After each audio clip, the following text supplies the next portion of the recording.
ဒီကြောက်ကြောလေးလှုပ်ရှားမယ်နော်အုံးကျိတ်ဒီလေးလှုပ်ရှားဖို့အတွက်အုံးဒီနုလေးတွေကိုဝယ်လာတဲ့အုံးဒီကမခွဲထားတော့လေဟိုမှာညီမလေးကခွဲပေးနေတယ်အုံးဒီကအရန်ခွဲတတ်တာဆိုတော့ပုံစံမျိုးစုံနဲ့ခွဲထားတာအုံးရည်တွေအားလုံးကိုအိုးတနေရာမှာအကုန်လုံးစုထည့်လိုက်တယ်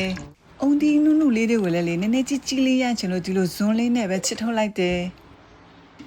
နည်းနည်းချင်းနဲ့အုံးဒီလေးတွေကိုတော့ဓာတ်နဲ့ပပလေးလီးလိုက်တယ်အုံးရည်ထဲမှာအုံးခွန်ထဲမှာပါအောင်လို့စကားလေးနဲ့စစ်ချလိုက်တယ်အုံးရည်ကိုဂျယ်ရီလိုမျိုးနည်းနည်းလေးခဲဖို့အတွက်ကြော့ကြော့မုံလေးကိုထည့်မယ်ဘယ်တစ်စိတ်ကိုမဆိုသုံးလို့ရတယ်နော်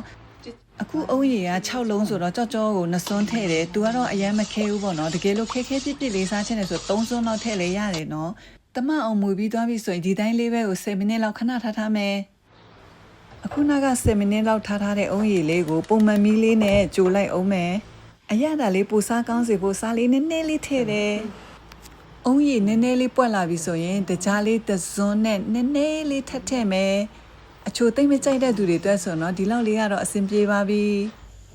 တကြားတွေကိုအရေးပျော်ရအောင်လို့နောက်တစ်ခေါက်ထပ်ပွက်လာပြီဆိုရင်ရပြီအုံးရည်နိုင်ကလည်းမွေးနေတာထည့်ထားတဲ့ကြော့ကြော့မုံလေးတွေဒီစွန်းဖျားမှမကတ်လာဘူးဆိုရင်ကြော့ကြော့မုံတွေလည်းအကုန်လုံးအရေးပျော်ပြီအုံးလူဖက်လေးတွေကိုထည့်ပြီးတော့မှခဏလောက်ထပ်မွေမယ်ပြီးလို့ရှိရင်တော့မီးဖိုကနေမှချလို့ရပါပြီအခုတော့ပူနေသေးလို့ခဏလေးစောင့်မယ်နည်းနည်းလေးအေးလာလို့ရှိရင်ဒီအုံးဒီလေးတွေကိုထည့်လို့ရပါပြီအုံးဒီခွက်လေးနဲ့စားချင်အောင်မို့လို့အုံးဒီခွက်ထဲကိုပြန်ထည့်တယ်အုံးဒီခွက်ထဲမှာထည့်ပြီးစားရတာကပိုပြီးတော့မွေးတယ်လို့ခံစားရတယ်အားလုံးကိုမြန်ထည့်ရတယ်နော်သူကခဲလွယ်လို့လေအေးလေးနဲ့စားချင်လို့ရှိရင်တော့ရေခဲတက်တာထဲမှာထည့်ထားလို့ရတယ်တကယ်လို့ကြောက်ကြောမှုများထည့်ထားလို့ဆိုရင်ရေခဲတက်တာမလိုဘဲနဲ့အပြင်မှာတင်လဲခဲပါတယ်မင်းညကရေခဲတက်တာထဲမှာထည့်ထားတဲ့အုံးကျယ်ဒီလေးပါအုံးကျယ်ဒီလေးရပါပြီဒီမှာကြောက်ကြောမှုလေးကိုနည်းနည်းလေးထည့်ထားတော့တဘာဝအုံးကျယ်ဒီလေးနဲ့တူသွားပြီ